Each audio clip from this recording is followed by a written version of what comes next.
¿Cómo va? Bienvenidos a un nuevo video. En el día de la fecha vamos a seguir hablando de las repercusiones que ha tenido un video anterior y vamos a tratar también de entrar un poco más en detalle sobre esta situación.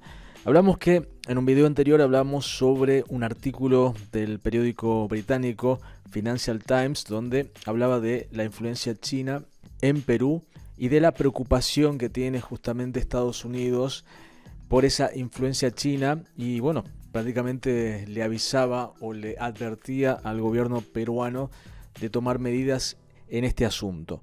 Bueno, esto también ha generado repercusión en medios peruanos. En las últimas horas varios canales de noticias de Perú están hablando de este tema y yo he querido un poquito investigar más sobre esta situación y he encontrado la opinión de Evan Ellis. Es profesor de estudios latinoamericanos en la Escuela de Guerra del Ejército de los Estados Unidos.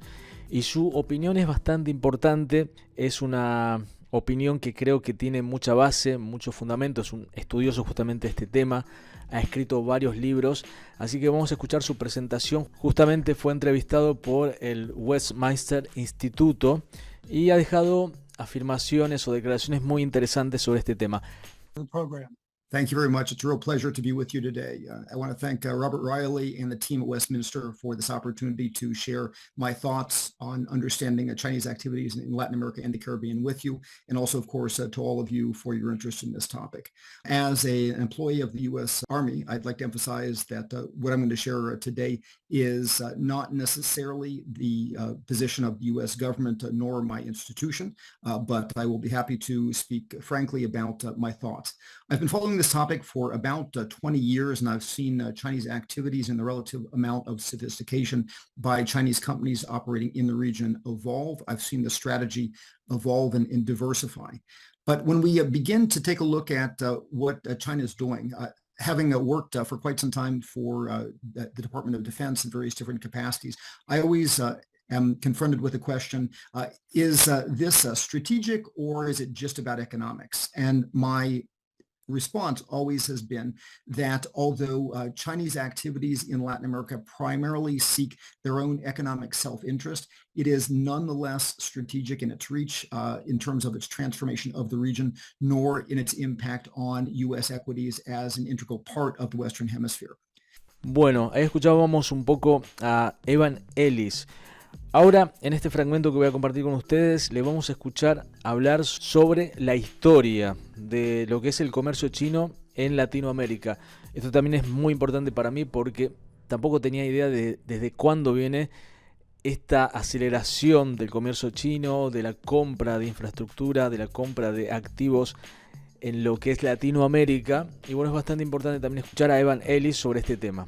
In general, you saw Chinese trade in the region expanding exponentially from the time that China was admitted into the World Trade Organization in 2001. And it wasn't really until about 2010 that Chinese companies began to take off on the ground. In some cases, purchasing stakes in sectors like mining and petroleum and electricity transmission through, again, mergers and acquisitions. In other cases, building up little by little that presence in often sophisticated ways in sectors such as telecommunications. But all across the region, you see an expansion of the relationships between Latin American and Chinese business persons, politicians, and with that, increasing sophistication, allowing the Chinese to increasingly essentially punch at their weight in conjunction with the expanding overall amount of engagement in the region. As you can see with the three spheres, what I like to emphasize is that what the Chinese are primarily trying to do is beginning with their self-interest. And so it is, on the one hand, trying to obtain secure access to the resources that China needs for its own people, for its industrialization, for its urbanization. And so in those areas, you see a significant expansion, not only in PRC purchases, but also in PRC investment in sectors like petroleum. So although Chinese companies have been operating in the region since the late 1990s in places like Peru and Venezuela in the petroleum sector, you see that expanding now. For example, in Peru, you have 7 different major mining projects making PRC-based companies the major investor in the Peruvian mining sector, giving them a lot of leverage that way. Y bueno, como te darás cuenta, es bastante importante lo que dice, cómo en principio China comenzó a apoderarse de sectores estratégicos justamente para tratar de alimentar, podemos decir entre comillas, a su población, sobre todo en los sectores petroleros de Perú, ponían aquí. Y también no solo lo han hecho con países que podrías decir uno es afín a China, ¿no? Sino también lo han hecho con otros países que no son afines a China. Y bueno, esto también realmente causa bastante preocupación, como decimos, en el gobierno de los Estados Unidos. Y recuerdo que Van Ellis dice que es su opinión también, que no quiere que esa opinión se tome como que es la del ejército de los Estados Unidos. Y bueno, importante también que luego se comienza a adentrar en otros mercados, en otros activos que empresas chinas han comenzado a comprar en toda Latinoamérica. Hablado de Chile, Uruguay, Paraguay, México, bueno, algunos en mayor medida, otros en menor medida. Pero atentos a la última declaración, ya cuando comienza a hablar de otros activos, como dije, de otras empresas, y al final hace una mención sobre el puerto de Chancay y sobre el tema que hablábamos en un video anterior, el miedo de Estados Unidos, porque este puerto puede ser utilizado también para temas estratégicos. Hablamos de temas de defensa o de guerra, ¿no? Realmente podría tener dos usos, según Evan Ellis. So on the one hand, it is true when we look at Latin America that the Chinese use what I call multidimensional connectivity to advance their projects also in getting access to resources in markets.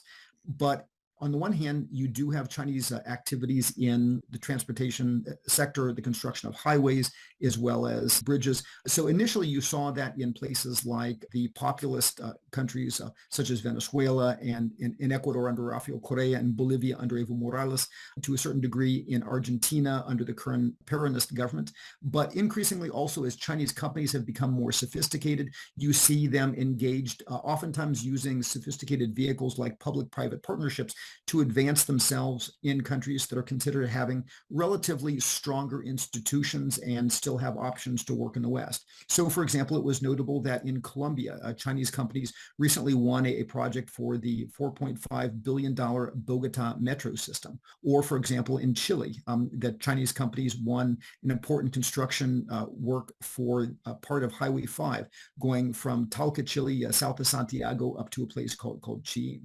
But it goes, again, beyond roads and bridges. Of course, China has operated ports in Latin America for quite some time. Some of the earliest port operators were, of course, the Hong Kong-based Hutchison Whampoa, who, again, not only have the much talked about ports on both the Atlantic and Pacific sides of the Panama Canal, but also operate ports in Mexico, 6 different ports, as well as, for example, port operations in Freeport, the Bahamas, literally just 70 miles from the southeast coast of the United States. But it also goes beyond that. So, for example, you have China Merchants Port, which has an almost 50% stake in the port of Kingston in Jamaica. Or, for example, right now you have China Harbor, which is subbed to DP World in Ecuador, building out a $1.2 billion expansion in the port of Pozorca. And perhaps one of the most talked about recently is on the Pacific coast of South America in Peru, where a project to build out the port of Chancay into a 15-berth deepwater port could become the most important port on all of the Pacific coast of South America, and also raises some questions of what U.S. head of Southcom, General Laura Richardson, talks about Chinese dual-use ports. In other words, facilities with an option for the Chinese where they could be used in wartime to strategic advantage as well as in peacetime.